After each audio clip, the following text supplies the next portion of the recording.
Alex Jones's Destiny roast. Oh my God, bro. I know people are like, hey, we shouldn't be talking about these dudes, these losers or whatever, but like, I have to watch that. That segment is so amazing because Alex Jones is actually like, I mean, he's a monster, right? But God damn it, dude, he is such a legendary talent. Like, he is a generational talent as an entertainer. This is a consistent position I've held, and I think a lot of people know this about me. Like, from a pure entertainment standpoint, Alex Jones stands alone. Okay, he stands alone. He is his own guy, and I always used to say back in the day that we as a society are unable to appreciate him and enjoy him as like an entertainment figure. Like, if he was supposed to be a parody, he would be amazing, right? He would be the greatest parody of all time. But the problem is we're too stupid and we believe him. Do you understand? Like, we have failed. Our education has failed. And we can't actually, like, if people could consume Alex Jones in the same way that I do, where they just watch it for the entertainment value and not ever take it seriously, then he's one of the best, right? He's one of the best. But the issue is people actually take him seriously. You're not supposed to take the jester seriously. You're not supposed to take the court jester seriously. Anyway, there's a piece that he did on molestany, and I think it's so funny because it's just it goes along with exactly what I was talking about, like in terms of his entertainment chops. Like, he is a phenomenal entertainer, just a phenomenally bad guy too, for sure, but also a phenomenal entertainer. And it really comes out. It really comes out in that moment. You said like Colbert. No, I think like I obviously disagree significantly less with someone like Stephen Colbert, but I think Stephen Colbert has less chops than even Alex Jones has. Like, Alex Jones, if Alex Jones was performance art, he's like old Stephen Colbert from the Colbert Report, right? That was peak Colbert. It was amazing. But even then, I think Alex Jones, if you see him as like performance art, you think that's something even different than that. Does that make sense? And I'm not alone on this because early on, yes, someone already brought it up, but he was in A Scanner Darkly and numerous other works of art. When he was on his like public radio show, a lot of directors and a lot of people actually saw exactly what I see in him, and they thought he was like an amazing. Yeah, Linklater literally also participated in a lot of Alex Jones glaze. Like, he put him in A Scanner Darkly, and I think he was in another thing too.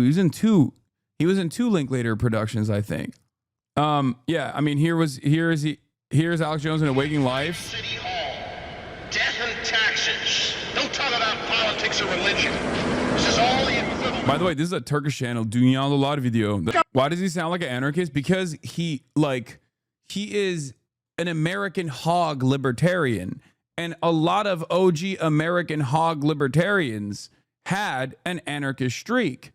Like, they recognize a lot of the same things that we recognize, which are true, right? As far as like the duopoly and a bourgeois democracy never really evening out for the average Joe, for the working class American, and basically tugging along with this endless profit motive, endless profit seeking madness that ends up using and abusing the average worker all around the world and even in the United States of America, right?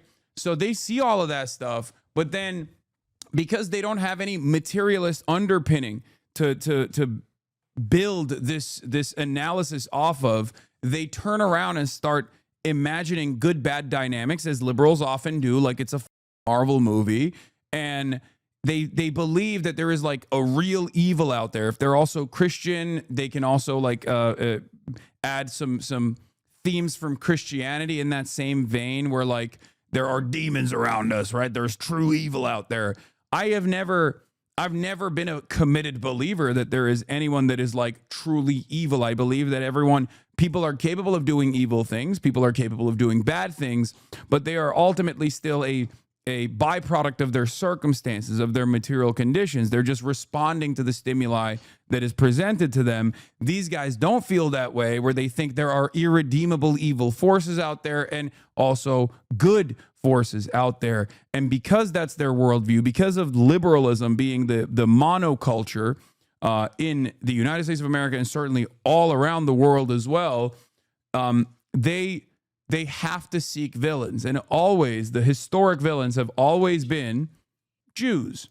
So in many circumstances, like Alex Jones can basically mystify the ultimate enemy being Jews to say they're lizard people, they're interdimensional vampires, or whatever but like it usually just loops back around to that.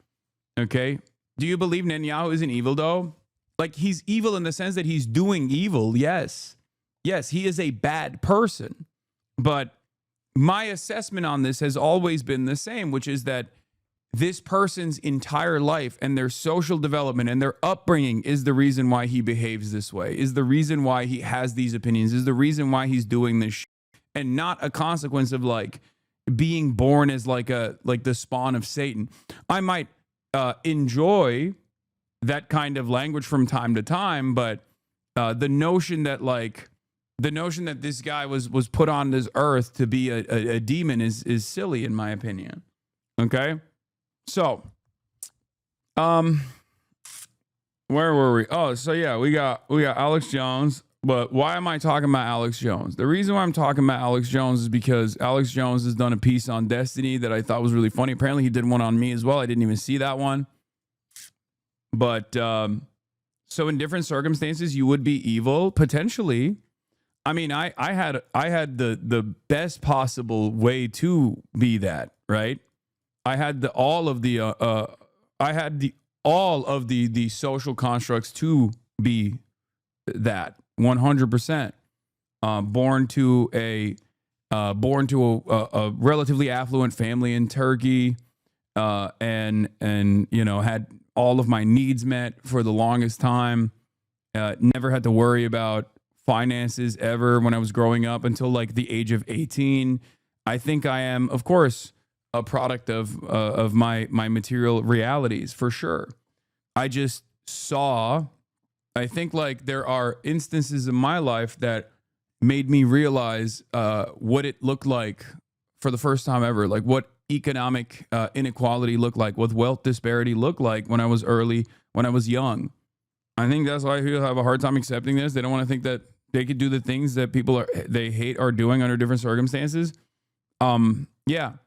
So was it really American healthcare that broke you? No. I like my first, I mean, obviously I had a solid foundation in terms of like empathy first, right? Empathy first, caring for other people, things of that nature, things that we like, teach our children, right? I was fortunate enough. And I think that was, I'm very lucky for that because my parents are awesome.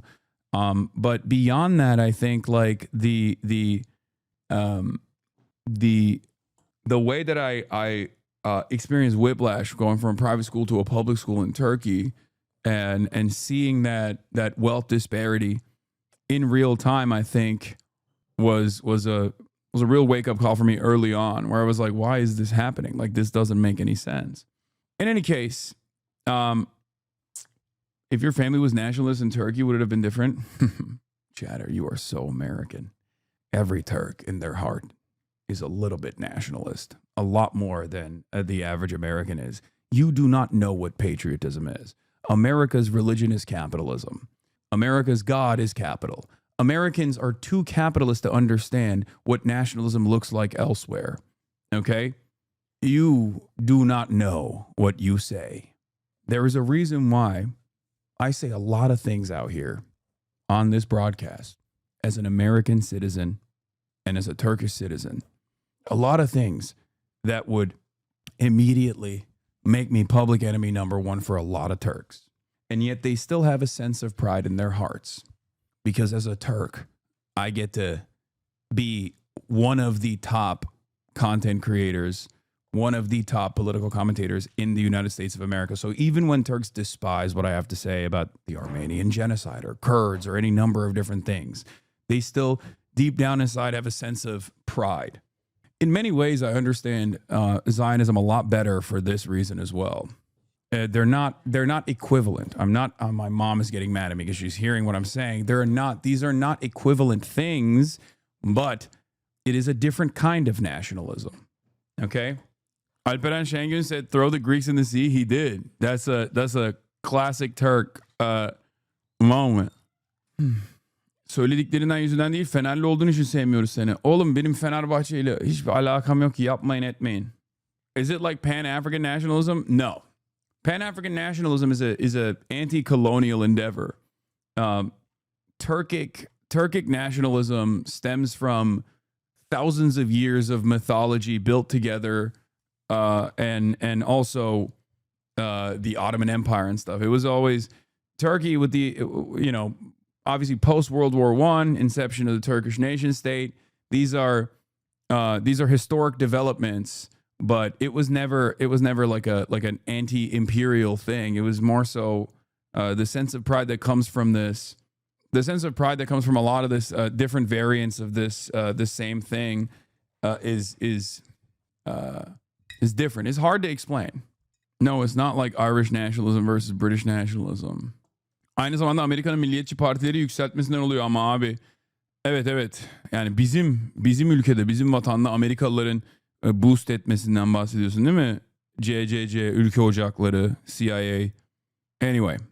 Türk'ün dostu Türk'tür. Okay. So, I don't know why I took a major sidestep here, went all over the place, but it's time to talk about Alex Jones. Alex Jones apparently talked about Destiny. Scumbag piece of filth celebrating Charlie's death and saying more Republicans need to die to intimidate us. That's terrorism. That's calling for terrorism. Elon Musk is calling for his arrest. You got free speech, but you don't have saying we go out and target and kill people to silence them. That's racketeering. That's terrorism. That's terroristic threats. And I'm telling you, I just got a gut feeling that guy's not going to be too happy very soon. People are sick of this crap.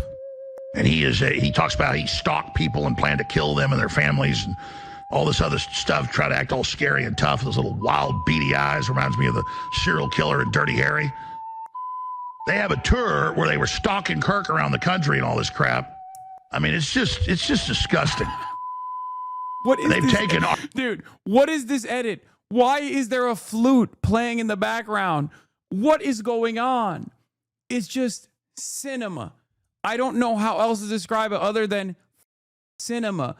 I see stuff like this, and as an entertainer, as a content creator, as a political commentator, I look at this and I go, I am nowhere near this level. He is so above and beyond, man. Like, the contents of the commentary is irrelevant to me in this analysis. The analysis that I'm making is on pure entertainment value. Like, why is there flute music in the background? Like, what happened? He is so amazing. I think I remember you calling Alex Jones a theater kid a long time ago. I mean, look, it's hard. I am so biased. Like, it took a lot for me when Alex Jones' producers were constantly hitting me up to like do a link up with him. It took so much for me to say no, because I was just like, you are a bad guy. Okay. But also inside of me, there are two wolves. On the one hand, it's like, there's the kid that watched a lot of Alex Jones growing up and thought he was like a hilariously entertaining figure. And then there's also my morality that says this is just a person who was responsible for so much awfulness with his commentary. Our kindness for weakness, and it's just not going to go on forever. Not calling for any offensive violence against this guy, but I got a sneaking suspicion he's already done a lot of stuff to be under investigation. I wonder what's on those hard drives. I got a real good feeling. Something tells me that'd be real informative. So obviously, to me, it looks like he's on methamphetamine. I'm not saying he is. He's a cowardly piece of filth. I challenge him to bare knuckles boxing match, no limit. He can wear brass knuckles. I'll go barefisted. Did that a few days ago. I'll go barefisted. I did, dude. Amazing, amazing, bro. Amazing. What a God. He is the GOAT. He's the GOAT. Who does that? Who does it like him? Who in the world does it like he does it? That nerdy thing with the big, tough man. Brass knuckles, punk. See how you do. Let's get in the ring right now. Brass knuckles, I'm an old man, too, son. You're going to beat the hell out of me so easy with those brass knuckles. You're so tough. So mean, so strong. Look at those eyes. Thinks he's so powerful because he has delusions of what he can do to people. He has no idea. What an edit. What a edit, bro. What is this? Why is he doing this? God, is amazing. He's so amazing, dude. Yeah. Mike from PA said, first I came for Destiny. I didn't speak up because I wasn't a pedophile. Yes. This is what they're doing with Charlie Kirk, Horst, Ludwig, George, Eric Wessel. I talked about it like the first day it happened, but people weren't ready for it yet. But we'll talk about it. Hold on. Obviously, there is that time when I got blown up over the America Deserved 9/11 comments, and Alex Jones did a segment on me, and that was like a huge moment for me. Obviously, you can see like my Jones glaze is like consistent, right? If you can tell, look at my face. Look at how excited I am that he's like on me. Yeah, that was a huge deal for me, having this iconic character just do a whole piece on me. And now it's like basically every day, you know?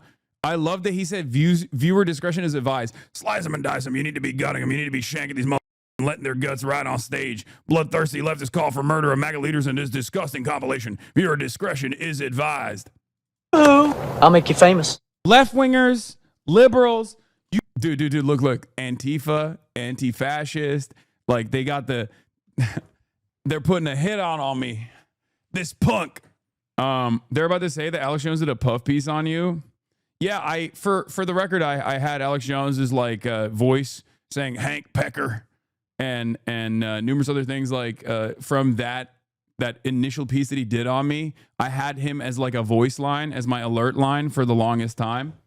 CEO of Antifa exposed. You need to be showing your opponent's guts on there, okay? You need to be gutting them. You need to be shanking these and letting their intestines just ride on stage. Wait, why did he edit? Why did he edit clips from a movie on there? Oh, God, he's so good. Nobody does it like him, bro. I'm telling you. Yes. No one, and I mean no one does it like he does it. Now, of course, this clip is me talking about how Democrats need to be more cutthroat in debates. They're too pussified, right? And I am taking advantage of a little known thing called a metaphor. You know, obviously, there's not a direct call to action, but like whatever, it doesn't matter. They just kill them, kill those, murder those in the street. Let the streets soak in their red capitalist bloods, dude. What is he doing? What is he doing? Isn't this which this is a movie about a serial killer, right? Isn't this the Zodiac killer, right? There's a Zodiac killer movie. Isn't that Ted Cruz's dad allegedly? No, I'm just kidding. All right. So Zodiac from David Fincher, the Ted Cruz movie. Slice him up. Slice him and slice him. In the moment that you grab the gun, like Fanon says, you're no longer oppressed. You're now free. How do we teach that in the class? To tell them about violence as a revolutionary tool, as sometimes a revolutionary Wait, that's essential. not even me. What's happening? Racist bastard! Racist bastard! Piss on your ashes! Piss on your ashes! Spit on your grave! I think that it was about you. Wait, what? That was about... Wait, what is going on? Where does this compilation go to? Oh, that's the only part that's about me? Oh, and then the rest of it is just like, oh, so it's a clip compy of like all of these people, including Destiny, including people. Oh, that's it. Oh, that's sad. I thought he didn't just do a clip copy. I thought he actually was like, damn it. I thought he was going to do a full thing on me. It turns out it's just a bunch of clips of people, random people talking, I don't know, whatever, about. Most of it, I assume, is about Charlie Kirk. And then he talks about the Alex Jones war bond. This is amazing. Alex Jones war bond, $110. $110 Alex Jones war bond at alexjonesstore.com, infowars.com. Ladies and gentlemen, we're in war. Information warfare. They're coming down and Antifa's coming down. Folks, they're working with FEMA. They're working with FEMA. He would have covered you if you didn't fall off. Ha ha ha. It's true. I fell off. It just makes me sad that I'm just one of many for him. You know what I mean? I haven't done enough for him to for him to consider me to be for him to make a video just on me, my goat. But anyway, yeah, apparently he did a whole piece on Destiny and has been uncovering piece by piece Destiny's like incredibly long career of saying like a ton of actually violent surprisingly enough, of course, like or I guess like basically what Destiny's been doing to me is now happening to him. My ops have unionized? No, they're not. They're not unionized. They would never. They would never. You know what's interesting? Your ops are liberals, mostly like E&D rather than conservatives like Candace or Tucker or even Alex. I think there's a you know what I think? I think about that a lot. Tucker Carlson, obviously, when he was at Fox News, talked about me from time to time. But the reason why I think like, and Candace Owens blocked me many, many years ago. I used to literally dunk on Candace Owens all the time, and I still do. But in some ways, I think they're worried about my track record in a lot of the places that they try to present themselves as being like a voice in, because they try to be heterodox speakers on the right. Tucker Carlson especially will do a lot of left populism. Also anti-Israel sentiment, right? So for that reason, I think I present like a threat for them, because they can't present themselves as like the most honest actor in this fray, in this field.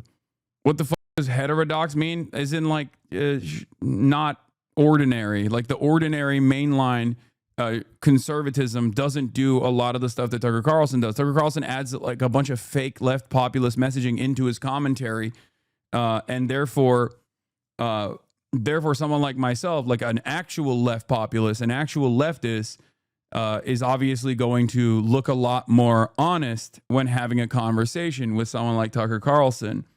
And I think that's part of the reason why he just like has shied away from attacking me. That's what it is. But I've had the beat on him for quite a while. I mean, these guys have been in my crosshairs for a very long time. I've talked about them for a very long time. I have covered their careers for a very long time. I'm very familiar, and I'm very worried about their future prospect anyway. But as far as like the liberals that you see attack me, like most liberal voters, most liberal viewers online, they don't really have the same smoke that the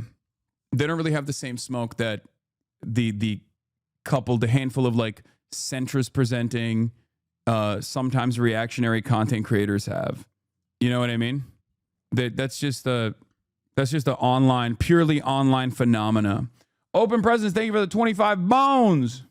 Yeah, most liberals think I'm a liberal because they have the same values that I do. They might have disagreements on certain issues, partially born out of their inability to assume that those living outside of the periphery are still human beings, right? There are some environmental factors at play here, social conditioning, Western chauvinism, that makes it very difficult for a lot of American liberals to truly hold an anti-imperialist worldview. But outside of that, most liberals agree with me on like 95% of issues, and they are oftentimes geared up into assuming that I'm a spoiler for the Democratic Party by a lot of these centrist that try to present me in this like antagonistic and false light. But liberal voters in general, when they hear my commentary, they'll go, I want all of those things. Have you met normie liberals that say, I think free healthcare would be bad? I haven't. Have you? Do you see what I mean? Yeah. Like a lot of the things that I push for in terms of like policy in the United States of America are modest social democratic reforms, and maybe at most, like at least in the interim, modest social democratic reforms, and also nationalization of the extraction industry, things of that nature, and moving on from there. You know, building a robust network of pushback through labor unions and the like, in an effort to bring back some semblance of autonomy to the working class in this country, and for them to be able to actually make their demands be known and force one of the two major parties to actually do their bidding, do right by workers. This is not something that I think the overwhelming majority of American liberals would disagree with. They would not disagree with this at all. And they don't. And that's why they assume that I am a liberal as well. I try to communicate to them that they are closer to my worldview because they are not the centrist Democrat type of liberal, and more so a different kind of liberal, most likely have a little bit of that socialist dog in them, right? And they just haven't unlocked that potential. That's usually what it is, right? But that's a difficult task in the United States of America. That's a difficult message to bring about in the United States of America, the country that is responsible for, you know, the destruction of communism and socialism and Marxist principles all around the world. So it's very, very difficult for a lot of Americans to basically arrive at that conclusion.